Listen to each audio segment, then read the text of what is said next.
And I can see my mother standing very clearly to this day with her hand over her mouth, with that picture that no words will ever describe, the mess, the horror, the trauma, just unbearable.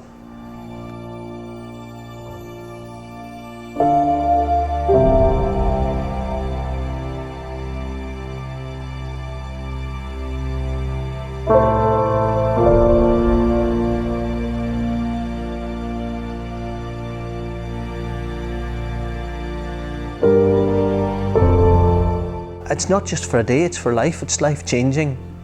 I'm sorry for the hurt and for the pain that has been caused here through me not doing what I was told to do.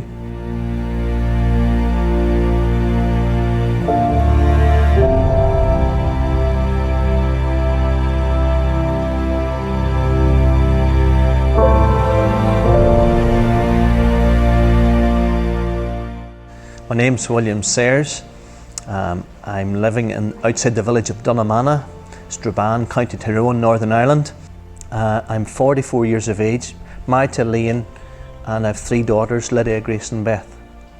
I find farmers live in a very a wonderful environment in some ways. But one of the downsides of life is when they step outside the door, they're on their workplace. And they live with this whole aspect of life is that as far as accidents is concerned, it'll never happen to me. We had discussed what we were going to do that day and the topic of putting out some slurry because the tanks was getting full. It was April, it was time to get it on the ground and plenty of work to be done on the farm, as you would know. And my father from the very early stages had thought on the farm safety aspect because I was 12 years of age, I was well used to driving a tractor. But he felt if Jonathan was there, 16 years of age, somebody to watch over us both, didn't go near any moving parts or PTO shafts or anything that would cause harm to us. We went all day and everything went according to plan. Came to about 7:30, 7:15 at night, I could hear my mother calling us for tea. And you know, we could have sat in the house that night and never bothered about the last load. And I says, one more load, we'll finish the field, Daddy. And I says, we might as well get it done and dusted. Jonathan finished his tea and he went out before me and I went out shortly after him, but going out past the window, my mother called me back to put on my coat. I walked on out and everything was up and running, tractor was running, PTO shafts running. I've nothing to do, just watch.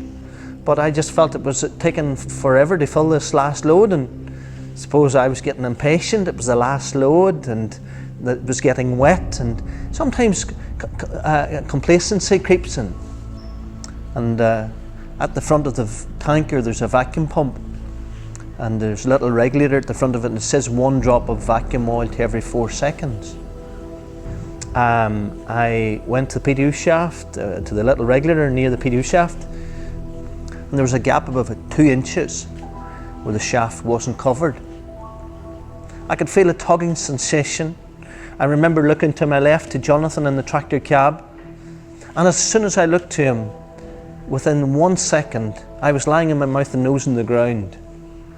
My understanding is that the coat came entangled with the PTO shaft, resulting in taking me in and throwing me over the top of the PTO shaft, violently down onto the ground.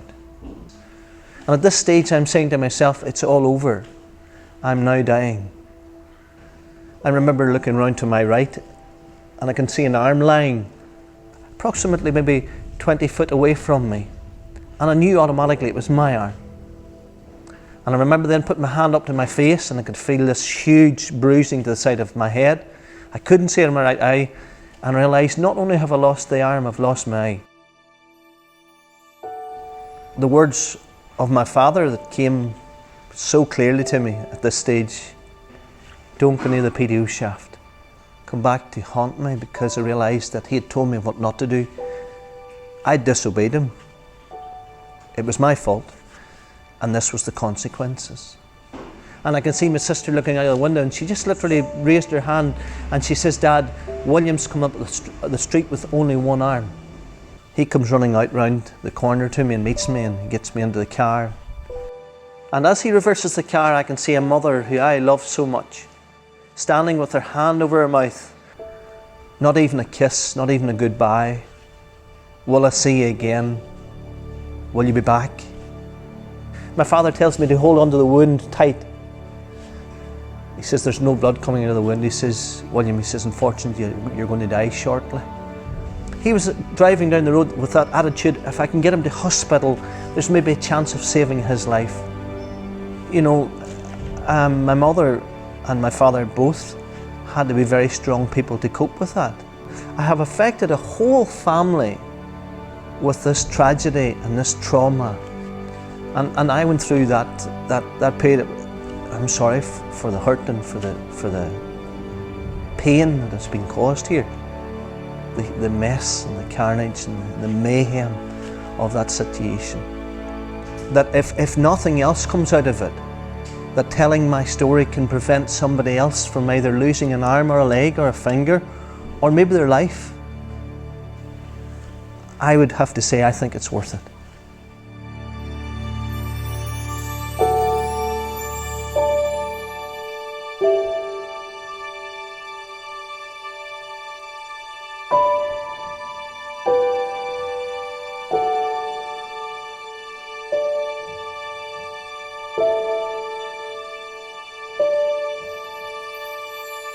Thank you.